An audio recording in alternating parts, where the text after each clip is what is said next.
What if I told you the world's most famous stout was built on a single outrageous bet, a 9,000-year lease signed for just £45 a year, and that the family behind it went on to stir up enough drama to fill a shelf of Irish history books? This story begins in County Kildare, Ireland in 1725. Arthur Guinness was born the son of a land steward. Respectable, but far from rich, he learned the art of brewing from his godfather, a clergyman who brewed beer as a safer drink than the local water. From the start, Arthur's life was a blend of faith, risk, and fermentation. At 20-something, he inherited a small sum from that godfather, about £100, and he gambled it all on beer. By 1759, he had moved to Dublin, where an abandoned brewery at St. James's Gate caught his eye. Instead of renting it year to year, Arthur locked in a lease so audacious it still boggles the mind, 9,000 years, at a rent that hasn't risen a penny since the day he signed.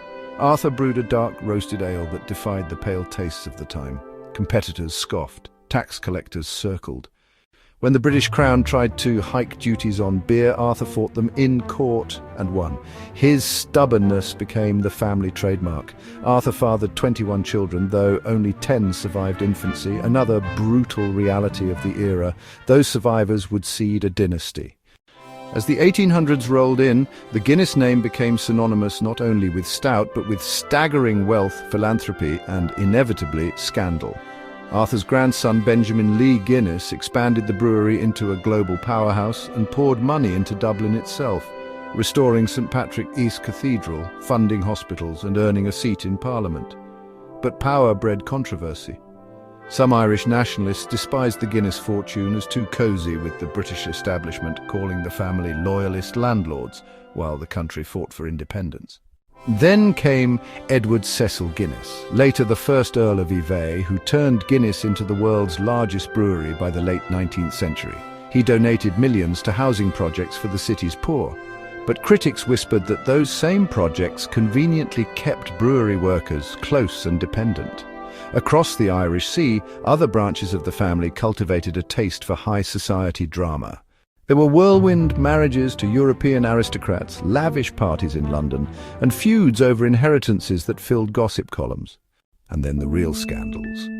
In the 20th century, members of the extended Guinness clan made headlines for daring escapades and courtroom sagas. In 1929, Rupert Guinness was rocked by public disputes over family finances.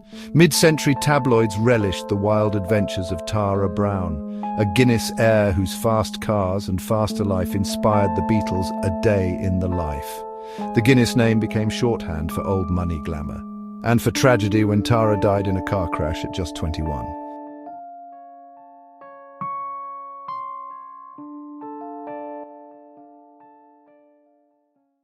The 1980s brought the infamous Guinness affair, a City of London insider trading scandal. Businessmen, including a Guinness cousin, were accused of secretly inflating the company's share price during a takeover battle. The trial exposed a world of champagne excess and backroom deals, tarnishing a brand once seen as untouchable.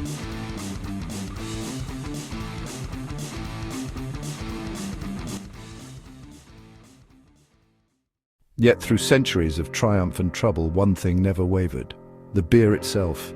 That deep, ruby-black stout, capped with a creamy head, kept flowing from St. James's Gate, outlasting empires, revolutions, and every family feud. Today, the Guinness fortune funds conservation, medicine, and art. The heirs still carry titles of nobility, but the real monument is the brewery that Arthur secured with a single quill stroke in 1759.